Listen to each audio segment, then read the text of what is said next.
Marshall Peak. Kabanata 5330. Sa huling pagkakataong pumunta si Yang Kai dito, itong army commander ang naghatid sa kanya para makipagkita sa old ancestor ni Wind at Cloud Pass. Pagbati, Senior Yuan, yumuko si Yang Kai. Bahagyang tumango si Yuan Xingge bilang tugon bago time na nagtanong, ano ang pinunta mo rito? Anumang oras na may bumiyahe sa pagitan ng mga passes, ito ay sinasamahan ng isang malaking kaganapan. Kaya naman, agad siyang sumugod matapos matanggap ang balitang ito. Sumagot si Yang Kai, may gusto akong itanong sa iyo. Magsalita ka. Nang masira ang Great Evolution pas 30,000 taon na ang nakakaraan, may hindi pangkaraniwang nangyayari sa space array ng Wind at Cloud Pass. 30,000 taon na ang nakakaraan. Yuan Xingge ay hindi nakaimik. Ang yuan na ito ay dumating lamang sa Wind at Cloud Pass 10,000 taon na ang nakakaraan, Euro magsimula 0 NA ko Euro Section T sa ika-Euro pagsisimula sa N0V #Elban.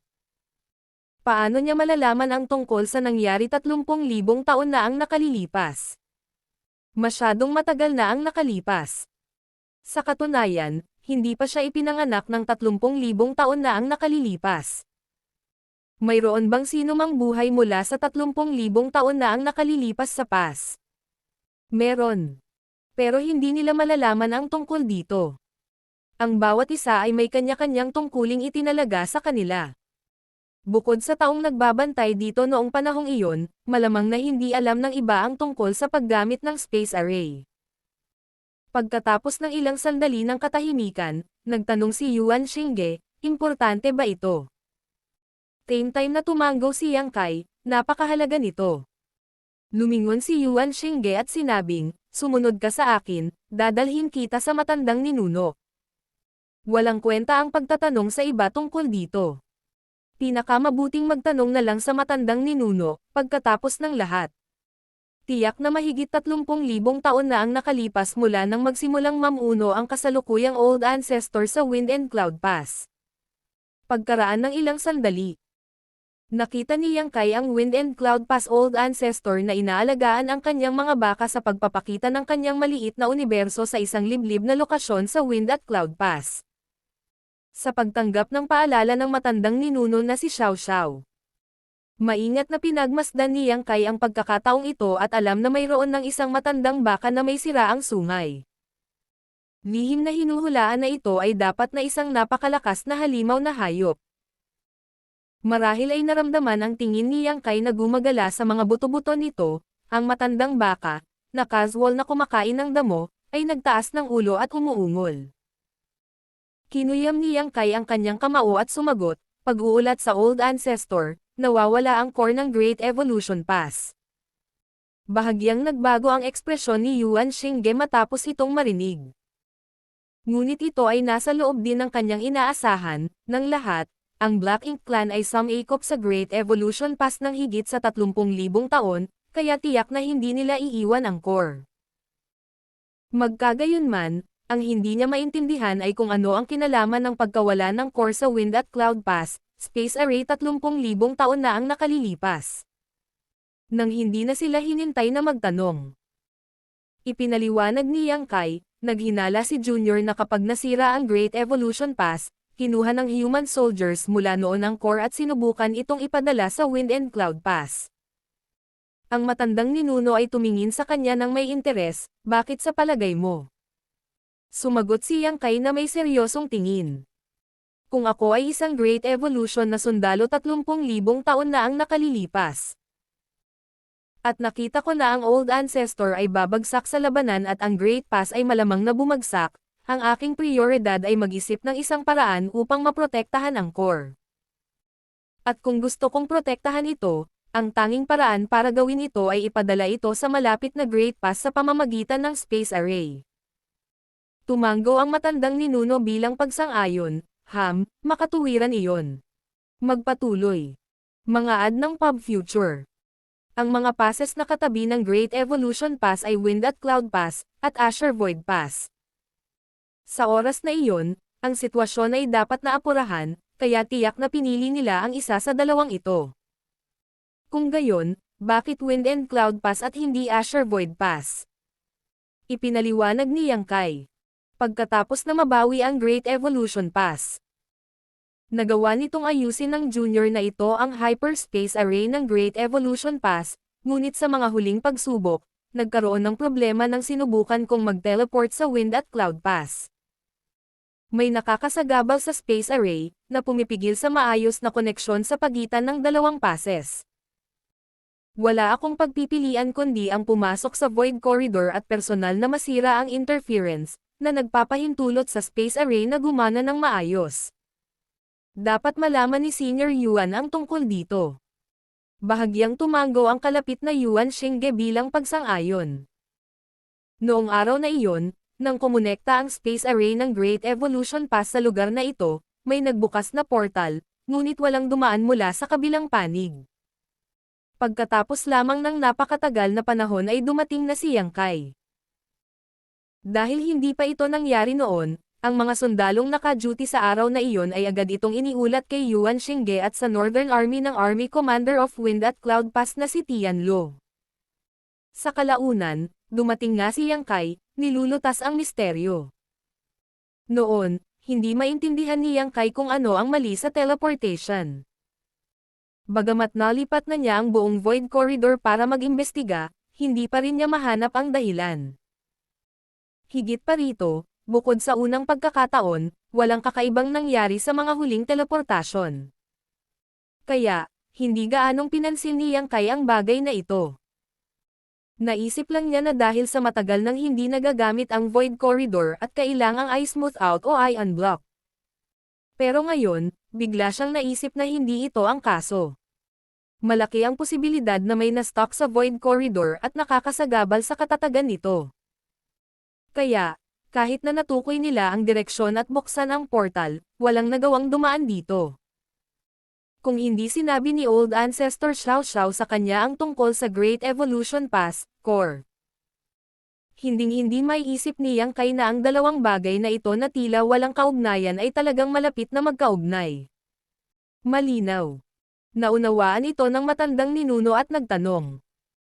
Kaya pinaghihinalaan mo na ang Great Evolution Pass, Core ay nawala sa Void Crack at ang kapangyarihan na binigay nito ay nakakasagabal sa daanan sa pagitan ng dalawang passes. Tumango si Yang Kai, iyon ang hypothesis ko. Kung ano ang eksaktong nangyari noong araw na iyon, walang nakakaalam. At imposibleng imbestigahan kung ano ang nangyari 30,000 taon na ang nakalilipas dahil lahat ng nakakaalam ay malamang na namatay na. Sa sandaling ipinadala ang Core, malamang na hindi pinaganya ng mga sundalo ang space array sa pagmamadali, na naging dahilan upang maging hindi matatag ang Void Corridor. Ang Core ay dapat na nawala sa Void Crack noon dahil dito, at iyon ang dahilan kung bakit hindi ito natagpuan sa huling 30,000 taon. Gayunpaman, ito ang lahat ng aking mga haka-haka, kaya kailangan ko ng ilang uri ng patunay bago gumawa ng karagdagang aksyon. Ito ang dahilan kung bakit siya pumunta sa Wind at Cloud Pass para magtanong tungkol sa sitwasyon. Kung may nangyaring hindi pangkaraniwang bagay sa hyperspace array ng Wind at Cloud Pass noon, ito ay lubos na magpapatibay sa kanyang haka-haka. Ma'am, bahagyang tumango ang matandang ninuno, sandali lang, 30,000 taon, ay napakahabang panahon. Kahit na ang isang guro tulad ng matandang ninuno ay maaaring hindi maalala ang nangyari noon pa man. Hindi sa banggitin, ang Old Ancestor ay maaaring hindi binibigyang pansin ang space array noong panahong iyon. Dahil dito, kailangan niyang pakalmayan ang kanyang isip at hanapin ang kanyang mga alaala para sa eksena mula 30,000 taon na ang nakakaraan upang makahanap ng ilang mga pahiwatig. Ang mga luntiang kabundukan at malinaw na tubig ay lumubog sa katahimikan sa sandaling ito habang ang mga mata ng matandang ninuno ay lumulubog, na tila siya ay nakatulog. Tahimik na nakatayo sa pwesto sina Yang Kai at Yuan Xingge, magalang na naghihintay. Ilang matandang baka lamang ang masayang kumakain ng damo sa malapit. Sa una, tila normal ang lahat, ngunit sa paglipas ng panahon, ang mga luntiang bundok ay nagsimulang bahagyang lumindol at lumitaw ang mga alon sa tahimik at malinaw na tubig. Halata na pinapakilos ng matandang ninuno ang kanyang lakas. Nangyari ito sa malayong nakaraan at walang tiyak na punto ng panahon, kaya hindi madaling makahanap ng kaunting impormasyon kahit na para sa isang taong kasing lakas ng lumang ninuno. Pagkatapos ng kalahating araw, biglang nagtaas ng ulo ang matandang ninuno ni Wind at Cloud Pass. Ang nanginginig na maliit na universo ay agad na kumalma. Itinoon ni Yang Kai ang kanyang tingin sa kanya. Mga ad ng pub future. Bahagyang tumango ang old ancestor kay Yang Kai, mukhang tama ang hula mo. Noong araw na nilabag ang Great Evolution Pass, may portal na talagang nagbukas sa aming space array, ngunit nawala ito kaagad pagkatapos itong lumitaw. Kahit na ang mga sundalong naka-duty ay hindi mahanap ang pinanggalingan nito, kaya ang bagay na ito ay hindi naayos. Tuwang-tuwang umiyak si Yang Kai, kaya ang core ay wala talaga sa kamay ng Black Ink Clan. Bagamat naramdaman niyang tama ang kanyang hula, hanggang sa personal na nakumpirma ng old ancestor dito na talagang may nangyaring kakaiba sa space array na siya ay nakatitiyak. Ito ay magandang balita. Hanggat ang core ng Great Evolution Pass ay wala sa mga kamay ng Black Ink Clan, ito ay naging isang simpleng bagay. Kung talagang nasa kamay ng Black Ink Clan ang core, mas magiging mahirap iyon. Bagamat pinipilit ni Old Ancestor Xiao Xiao ang Royal Lord, bakit madaling makompromiso ang Royal Lord? Kung talagang nasa kanya ang core, siguradong hindi niya ito ibabalik maliban kung papatayin siya nito. At paanong ang isang Royal Lord na kayang pakilyusan ang kapangyarihan ng kanyang Black Ink Nest ay napakadaling patayin? Gaano man kalubha ang kanyang mga pinsala, hanggat siya ay nasa kanyang Royal City, magagamit niya ang Black Ink Nest para makipaglaban sa Old Ancestor Xiao Xiao. Kung siya ay itulak sa isang sulok, maaari pa niyang kalagkarin ang matandang ninuno na si Xiao Xiao pababa kasama niya. Ito ay isang bagay na hindi kinaya ng Great Evolution Pass. Ngunit ngayon, medyo naawa si Yang Kai sa Royal Lord. Sa pagsasalita, nakapunta na siya sa ilang mga teatro, ngunit hindi pa siya nakakita ng ganoong kahabag-habag na Royal Lord. Paulit-ulit siyang binubuli at pinahiya ng Old Ancestor Xiao Xiao, ngunit wala siyang magagawa tungkol dito. Malamang, nang tanungin siya ng matandang ninuno na si Xiao Xiao ng Great Evolution Pass, core, tiyak na napuno ang mukha niya ng kawalan ng pag-asa. Wala siyang magagawa kung wala ito. Nagtanong si Yuan Xingge, ngayon lang, sinabi mo na malabo mong naramdaman ang ilang uri ng kaguluhan sa Void Corridor. Nangangahulugan ba ito na naroon pa rin ang Great Evolution Pass, core? Oo, tumango si Yang Kai bilang pagsang-ayon. Mahahanap mo ba? Huminga ng malalim si Yang Kai, gagawin ng junior na ito ang kanyang makakaya. Sa mundo na ito, hindi marami ang nagkaroon ng pagkakataong makahanap ng isang artifact na nawala sa loob ng 30,000 taon sa Void Crack. Sa panig ng Divine Spirit, ang Phoenix Clan na may malalakas na bloodlines ay maaaring makakaya, ngunit sa panig ng human race, si Yang Kai lang ang may kakayahan. Matapos makumpirma na ang core ng Great Evolution Pass ay nawala pa rin sa Void, nagpaalam si Yang Kai kay Yuan Xingge at mabilis na bumalik sa Space Array. Mga senior brothers, paki-activate ang Space Array. Yumoko si Yang Kai. Agad na sinimulan ng mga naka-duty na sundalo ang lahat. Natahimik sandali si Yuan Xingge bago nagtanong sa mahinang boses, gaano ka kay-tiwala? Nakangiting sumagot si Yang Kai, hindi ako babalik hanggat hindi ko mahanap ang core. Sinulyapan siya ni Yuan Xingge saglit bago nag-ingat, ang iyong sariling kaligtasan ang pinakamahalaga. Naiintindihan ko, same time na sagot ni Yang Kai. Nakatakda na ang Spirit Array, kaya humakbang siya pasulong. Nag-buzz ang Grand Array bago bomb alot kay Yang Kai ang nakakasilaw na liwanag at siya ay nawala. Kung ito ay isang normal na teleportation, malamang nalilito si Yang Kai sa Great Evolution Pass pagkaraan lamang ng ilang paghinga. Ngunit sa pagkakataong ito, kailangan niyang pumasok sa Void Corridor upang hanapin ang core, kaya kailangan niyang ihinto ang teleportation. Sa sandaling naramdaman niya ang kapangyarihan ng Space Principles mula sa Space Array. Agad na ginamit ni Yang Kai ang sarili niyang Space Principles para labanan ang pulling force na nararamdaman niya. Sa isang kisap mata, lumitaw si Yang Kai sa magulong void. Sa void crack, ang void turbulences ay ang pinakamapanganib na bagay. Ang mga kaguluhan ito ay walang nakatakdang pattern at random na gumagalaw, tulad ng mga mabangis na hayop. Kung ang sino mang walang mataas na pangunawa sa Tao of Space ay mahilas sa isang void turbulence, mawawalan sila ng direksyon at tuluyang matrap. Isang miserableng kapalaran lamang ang naghihintay sa isang taong nakulong sa void crack. Ang espasyo ay isang napakahiwagang bagay. Nagkaroon ng hindi mabilang na mga mahuhusay na henyo na nanguna sa kanilang mga panahon sa buong panahon, ngunit sa kanila ay maaaring lubusang mag-aral ng mga misteryo ng Tao of Space.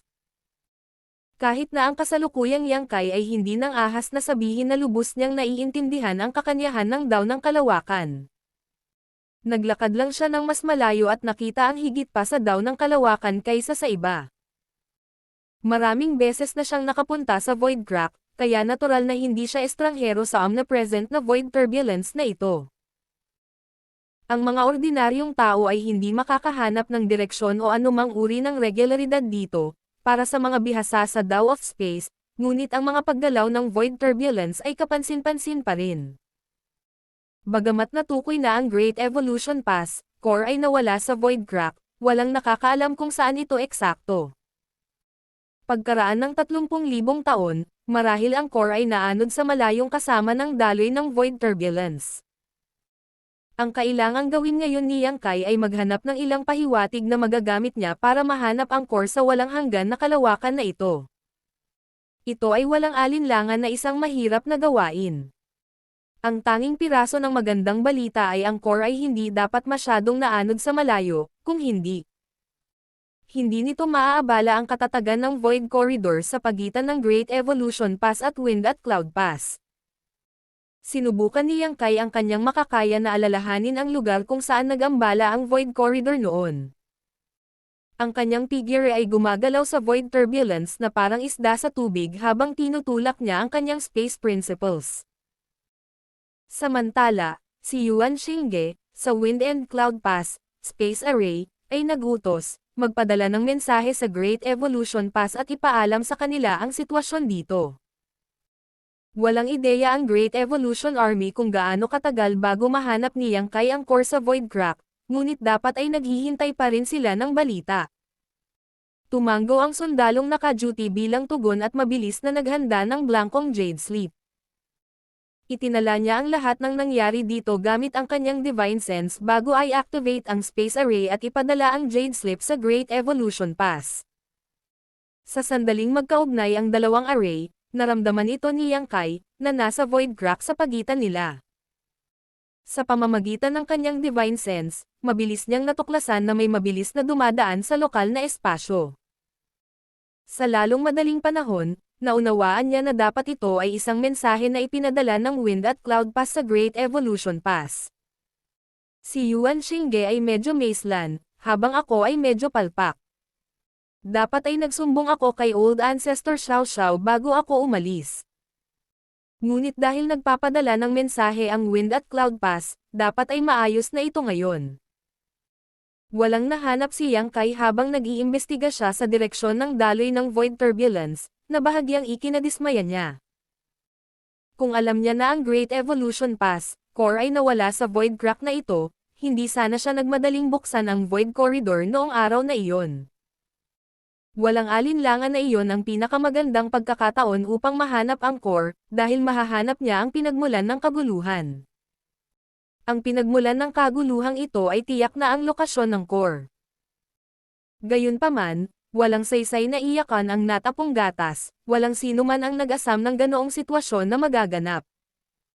Tulad ng pag-iisip na ito sa isip ni Yangkay, umiling siya at pinigilan ito. Ang pagsasabotahe sa Space Array ay hindi magiging isang problema. At ang pag-aayos nito ay hindi rin isang isyo, ngunit ang mga pagkakataon na muling buuin ang eksaktong pangyayari mula sa 30,000 taon na ang nakaraan ay napakababa. Kahit na ang kaunting error ay maaaring itapon ang buong pagtatangka. Sa ngayon, ang pinakamagandang solusyon ay ang paghahanap, dahan-dahan at maingat. Marahil siya ay maaaring makakuha ng ilang mga benepisyo. Habang nakatingin si Yangkay sa paligid, bigla siyang nakaramdam ng kakaibang reaksyon mula sa kanyang space ring. Mabilis siyang huminto at tinoon ang kanyang divine sense. Sa sumunod na sandali, ang pagkabigla ay lumitaw sa kanyang mukha habang ang napakaraming pagbabago ng space principles ay nagsimulang lumabas mula sa kanyang space ring. Bago niya maisip kung ano ang nangyayari, isang 7 kulay na figure ng liwanag ang lumipad mula sa kanyang space ring. Ang anyo ng liwanag ay umikot at nag-transform, kumuha ng hugis ng isang dalaga sa harap niya. Mga ad ng pop future. Gulat na tinitigan ni Yang Kai ang figure sa harapan niya at mamulong, si Niyang. Ang batang babaeng ito ay walang iba kundi si Huang Xiniyang, na dapat ay bumalik sa No Return Pass. Kumusta si Xiniyang dito, at paano siya lumitaw sa aking space ring? Gayun din, hindi ba ang Phoenix Clan at Dragon Clan ay nakatali sa Bloodline Great Oath na pumipigil sa kanila na umalis sa No Return Pass maliban kung sila ay nasa ilalim ng banta ng paglipol? Habang si Yang Kai ay nanginginig dahil sa pagkabigla, si Huang Xiniyang ay tumamlay at sumigaw ng, sa wakas ay nakalabas na ako. Matapos lumingon sa paligid, medyo nagulat siya sa kanyang paligid at mamulong, nililinang mo ang Tao of Space dito. Hindi nakakagulat na naramdaman ko ang malakas na pagbabago bago ng Space Principles. Kung hindi dahil sa katotohanang napansin niya ang napakagulong pagbabago bago ng nakapalibot na Space Principles, hindi sana siya lilito. Naisip niya na si Yang Kai ay nakatagpo ng ilang uri ng kaaway at kasalukuyang nakakulong sa labanan, ngunit taliwas sa kanyang palagay, lumalangoy talaga siya sa Void Crack. Saglit na pinalaki ni Yang Kai si Huang Xiniyang bago nag-alinlangan na hulaan, a soul clone. Noong una siyang humarap sa kanya, inisip talaga ni Yang Kai na personal na pumunta rito si Xiniyang, ngunit matapos siyang maingat na suriin, nalaman niyang hindi pala. Ito ay dapat na isang uri ng soul clone dahil ang Huang Xiniyang sa kanyang harapan ay hindi kasing lakas ng nakita niya noon. Gayunpaman, ito ay malinaw na medyo naiiba sa isang ordinaryong soul clone. Walang intensyon na magpaliwanag si Xiniyang at bahagyang tumango sa kanyang pagsang-ayon sa kanyang tanong, oo. Hindi alam ni Yang Kai kung tatawa o iiyak, yung balahibo ng buntot. Ngumisi si Niyang. Tinapik ni Yang Kai ang kanyang noo, ipinahayag ang kanyang mga iniisip, nagtataka ako kung bakit napakabigay mo noong una tayong magkita, ito pala ang nasa isip mo. Bumalik sa Phoenix Nest, sinabi ni Xiniyang na natalo siya sa pastahan kay Feng Liulang, at bilang resulta, kailangan niyang bigyan siya ng balahibo ng buntot. Si Yang Kai ay lubos na naguguluhan dito, nakipagpustahan na silang dalawa, so how was he related? Ngunit, ito ay ang balahibo ng buntot ng Phoenix, kung saan naiintindihan niya ang Tao of Space, kaya natural na masayang tinanggap ito ni Yang Kai. Ngunit sa hitsura nito, hindi ito dahil sa kanyang namumukod tanging karisma at alindog, kundi dahil may iba pang plano si Huang Xiniyang. Talagang gustong sumali ni Xiniyang sa kasiyahan. Ngunit sa kasamaang palad, hindi siya makaalis sa No Return Pass, ni hindi umatake ang Black Ink Clan, kaya ginugol niya ang kanyang mga araw sa kanyang Phoenix Nest, naiinip hanggang mamatay. Kahit na ang isang malaking bilang ng mga tao, na darating sa No Return Pass at ipapadala sa iba't ibang Great Passes, ay lilito bawat ilang taon, lahat sila ay mga ordinaryong tao. Paanong ibababa ni Xiniyang ang kanyang sarili upang makihalubilo sa kanila? Si Yang Kai, sa kabilang banda, ay iba. Siya ay bahagyang isang dragon sa oras na iyon. Kaya, hindi big deal ang pagbibigay sa kanya ng balahibo sa buntot. Sa totoo lang, hindi nagplano si Xiniyang laban kay Yang Kai sa bagay na ito, hindi niya lang sinabi sa kanya ang buong katotohanan dahil mayroon siyang ilang makasariling motibo.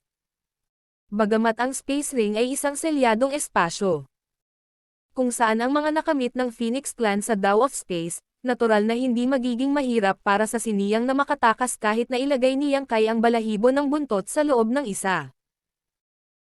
Ang dahilan kung bakit siya nagpakita sa oras na ito ay dahil nakaramdam siya ng matinding pagbabago bago ng Space Principles at naisip na si Yang Kai ay nakikipaglaban sa Black Ink Clan.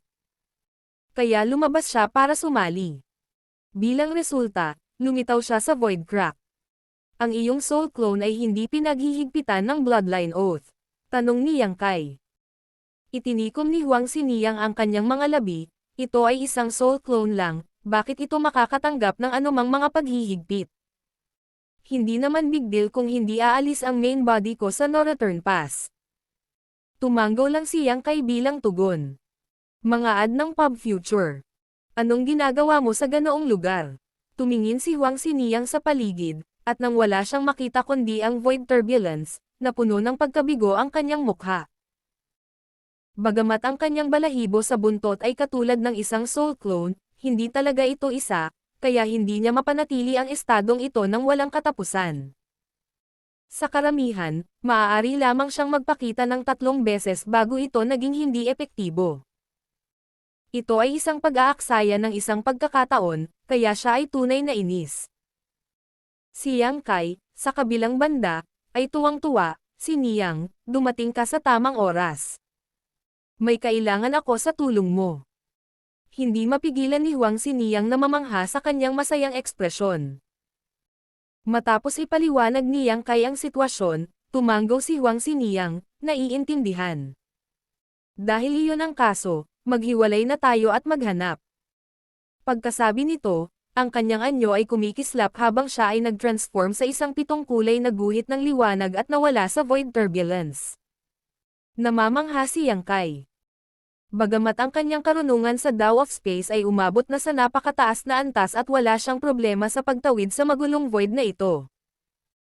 Si Huang Xiniyang ay isang phoenix na may likas na bloodline talent para sa Tao of Space, na nagpapahintulot sa kanya na literal na makaramdam sa kanyang sarili sa loob.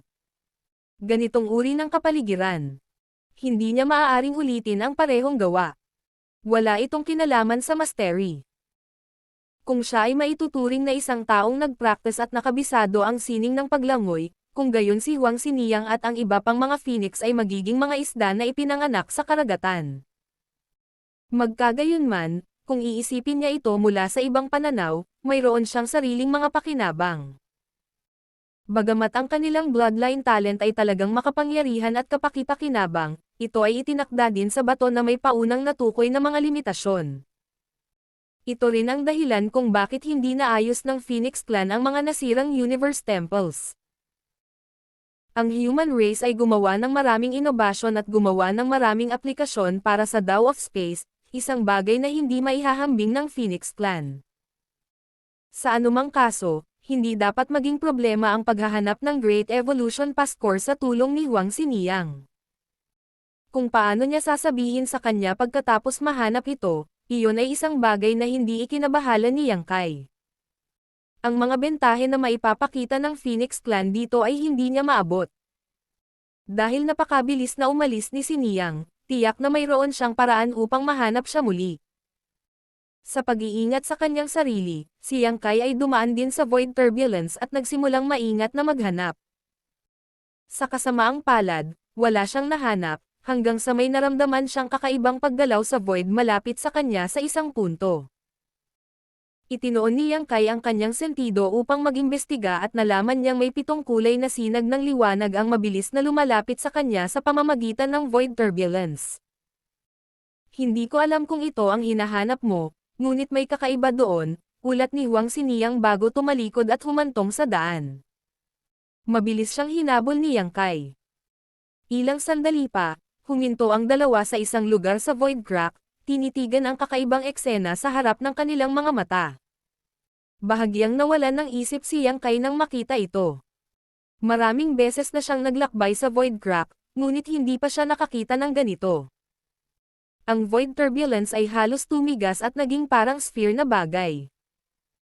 Kahit ngayon, mas maraming kaguluhan ang hinihila pa rin mula sa paligid at sama-sama sa anomalyang ito, dahan-daang pinalaki ang globo. Sino ang nakakaalam kung gaano katagal itong umiral para maabot nito ang kasalukuyang laki nito? Ito ba ang hinahanap mo? Tanong ni Huang Xiniyang. Umiling si Yang Kai, hindi ako sigurado, ngunit maaaring ito nga. Walang iba sa void crack na ito bukod sa kakaibang bagay na ito, bukod pa rito. Ang nakapalibot na void turbulence ay lubhang magulo dahil sa bagay na ito, kaya medyo posible na ito ay nakagambala sa Void Corridor dati. Saglit itong tiningnan ni Huang Xiniyang bago sumagot, medyo mahirap itong harapin. Mapagpakumbabang nagtanong si Yang Kai, maaari mo bang ilabas ito ng direkta? Umiling si Huang Xiniyang, ang bagay na ito ay nabuo mula sa napakalaking dami ng void turbulence.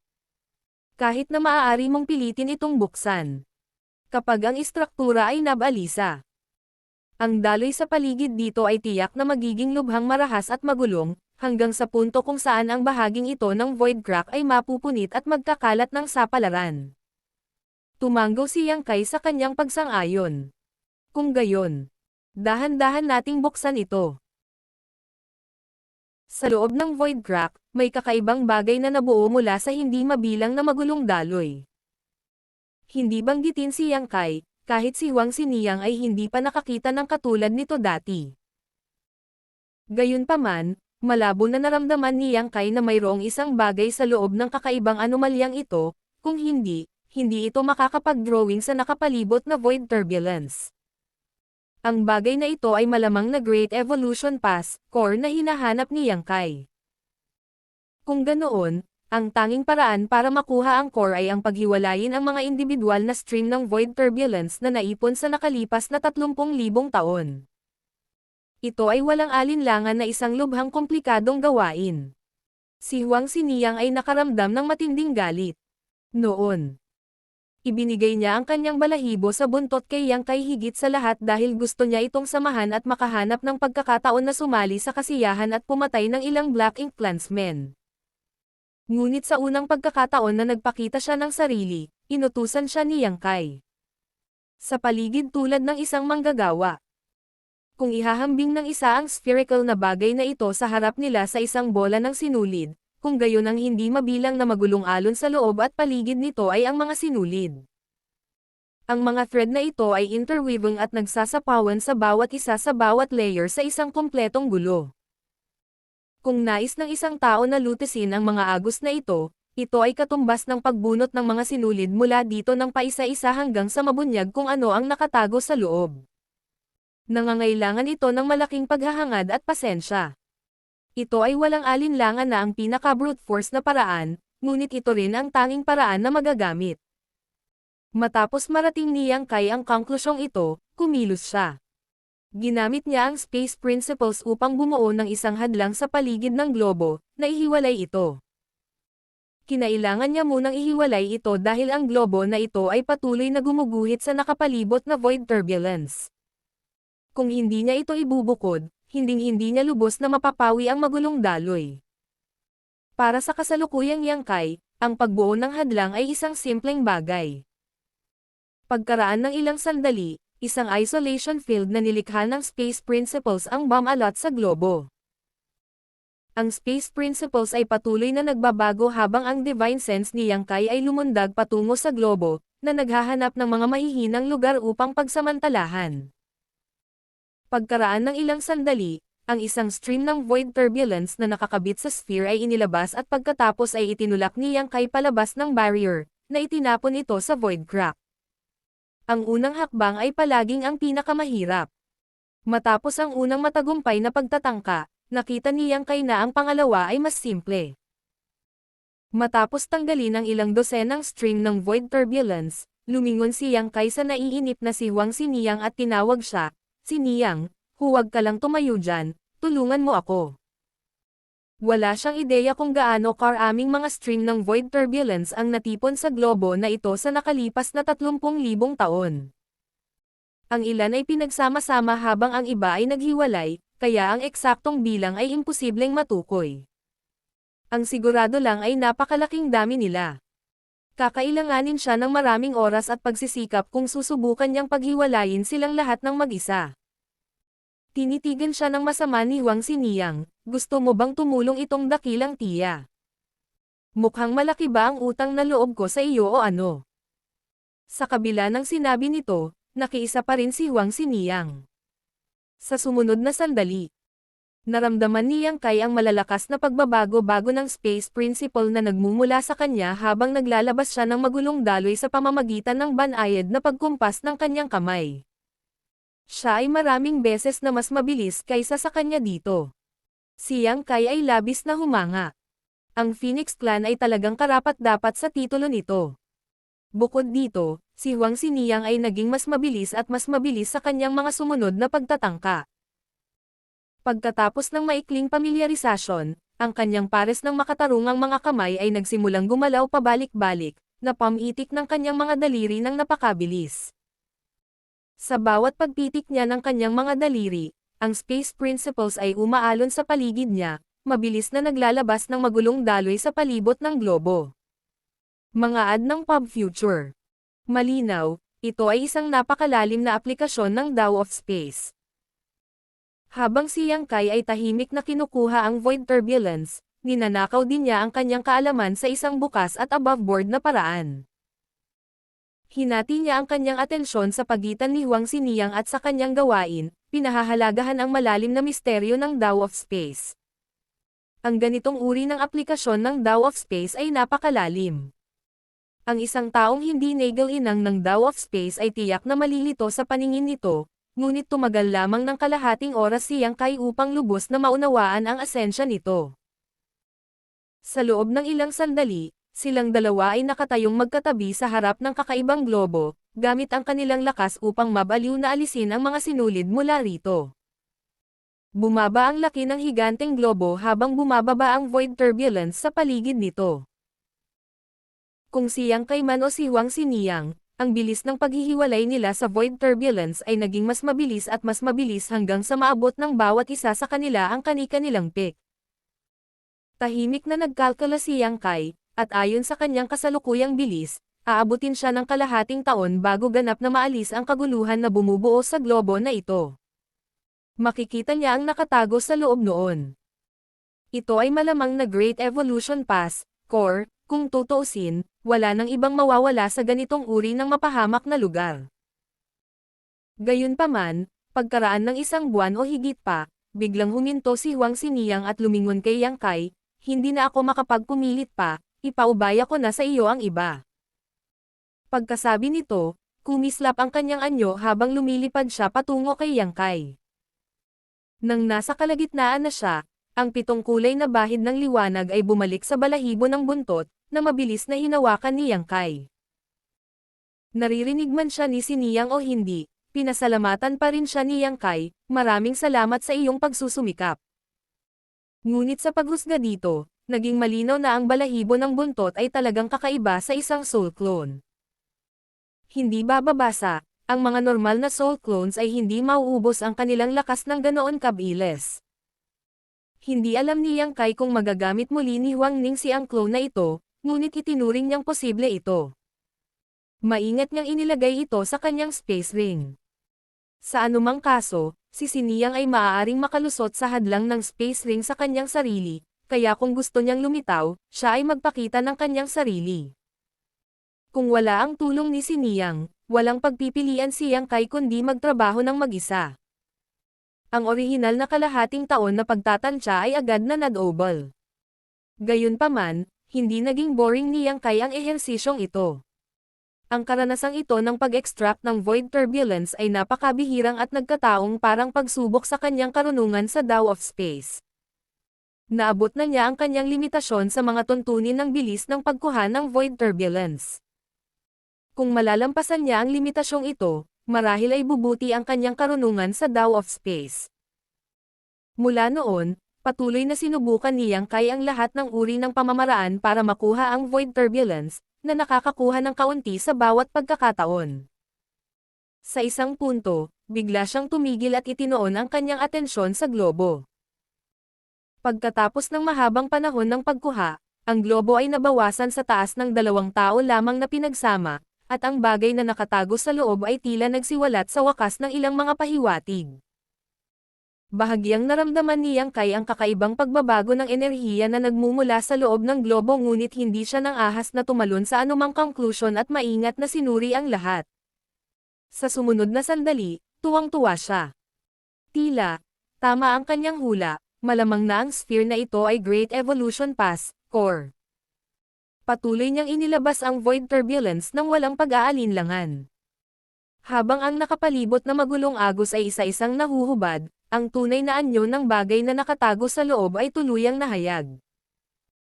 Pagkalipas ng isa pang 10 araw, nagawa niyang kay na kunin ang huling magulong daloy at sa wakas ay nakita niya ang eksaktong anyo ng bagay sa loob, at iyon ay nagdulot sa kanya ng pagkalito. Ang bagay sa kanyang paningin ay hindi ang Great Evolution Pass, core tulad ng kanyang inaasahan, ngunit sa halip ay ang mga labi ng isang human cultivator. Mga ad ng Pub Future.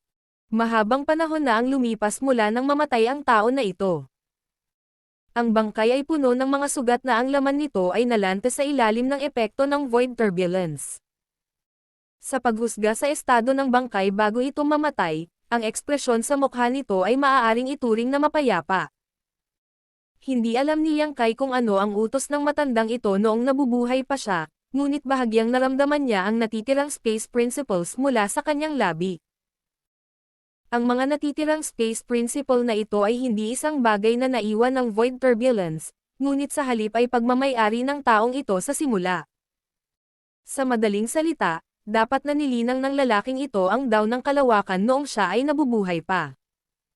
Gayunpaman, pagkatapos siyang suriin ni Yang Kai, naisip niya na ang taong ito ay dapat na nagsimulang maglinang ng Tao of Space. Kung hindi iyon ang kaso, ang lalaki ay hindi na nanatiling nakulong sa void crack at nakahanap na ng paraan upang makaalis noon pa man. Dahil sa mga malabong bakas na ito ng Tao of Space na naiwan sa mga labi kung kaya't ang nakapalibot na void turbulence ay natipon at unti-unting nabuo ang isang bagay na parang sphere. Sa pagtingin sa mga labi sa harap niya, maiisip ni Yang Kai kung ano ang naging reaksyon ng taong ito matapos matrap dito. Ano man ang utos ng taong ito noong nabubuhay pa siya, mahihirapan siyang makahanap ng paraan palabas sa void crack. Kung gusto niyang umalis, kailangan niyang maghanap ng pattern sa void turbulence. Pagkatapos ng maraming taon ng pagmamasid at pag-aaral, kahit na siya ay nagdusa ng husto, sa wakas ay nakuha niya ang ilang mga insights sa Tao of Space. Kung mayroon siyang sapat na oras upang ipagpatuloy ang paglilinang, maaaring nakagawa siya ng kaunting pag-unlad sa Tao of Space at nakatakas. Sa kasamaang palad, sa iba't ibang hindi alam na dahilan, ang kanyang lakas ay ganap na naubos at walang paraan upang mapunan ang kanyang lakas. Dahil dito, hindi niya nagawang labanan ang void turbulence at kalaunan ay namatay sa katandaan o mga pinsala. Matapos ang hindi mabilang na taon, sa wakas ay natagpuan siya ni Yang Kai. Ibang-iba ang eksenang ito sa naisip niya. Naisip niya na 30,000 taon na ang nakalilipas. Ginamit ng mga sundalo ng Great Evolution Pass ang Space Array para ipadala ang core sa Wind at Cloud Pass sa kritikal na sandali na iyon. Ngunit ngayon tila ito ay hindi lamang isang simpleng paghahatid ng core, ngunit isang tao. Dala ito. Walang nakitang Great Evolution Pass core, ngunit hindi nabigo si Yang Kai, dahil kung siya iyon, kung tumakas siya kasama ang core, hindi niya ito dadalhin sa kamay. Dapat ay nakaimbak ito sa small universe o space ring ng lalaking ito. Dahil patay na ang lalaki, tiyak na gumuho ang kanyang maliit na universo. Anuman ang mayroon ang maliit na universo sa loob nito, nawasak sana ito. Ibinaling ni Yang Kai ang kanyang atensyon sa space ring sa kanang kamay ng lalaking ito. Yumuko siya sa bangkay bago lumapit dito at tinanggal ang space ring. Nang ayos kanya ito gamit ang kanyang divine sense, natuklasan niya na ang lahat ng mga paghihigpit sa space ring na ito ay inalis ng maaga. Sa madaling salita, ang sinumang nakakuha ng space ring na ito ay madaling makuha ang mga nilalaman nito. Ang pag-alis ng mga paghihigpit ay dapat ginawa ng senior na ito bago siya mamatay. Kahit na nasa desperado na siyang sitwasyon at malapit ng mamatay, buo pa rin ang paniniwala niya na balang araw ay may makakahanap sa kanya at makakabawi sa bagay na itinago niya. Sa pag-iisip, hindi siya maaaring mag-iwan ng anumang mga paghihigpit sa kanyang space ring, dahil kung gagawin niya ito, magdudulot lamang ito ng problema para sa mga darating upang kunin ito sa hinaharap. Kung ang space ring ay nawasak habang sinusubukang alisin ang mga paghihigpit, ang mga nilalaman nito ay mawawala. Ginamit ni Yang Kai ang kanyang divine sense para imbestigahan ang nilalaman ng space ring.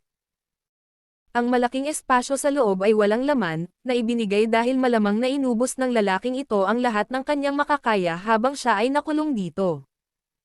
Sa loob ng space ring, mayroon lamang identity token at ilang artifact. Ang nakatawag ng pansin ni Yang Kai ay isang kumikinang at naaninag na puting jade tree. Bahagyang kumunot ang noo ni Yang Kai. Wala siyang naramdamang kakaiba sa puting jade tree na ito. Nagmukha itong ornamental artifact.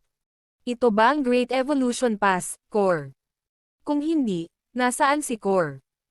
Hindi niya hinawakan ang maliit na puno, pagkatapos ng lahat, ang lugar na ito ay hindi ligtas.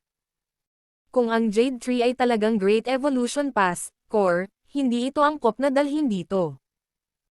Inilabas ni Yang Kai ang identity token at tiningnan ito sandali bago bumantong hininga ang kumawala sa kanyang mga labi.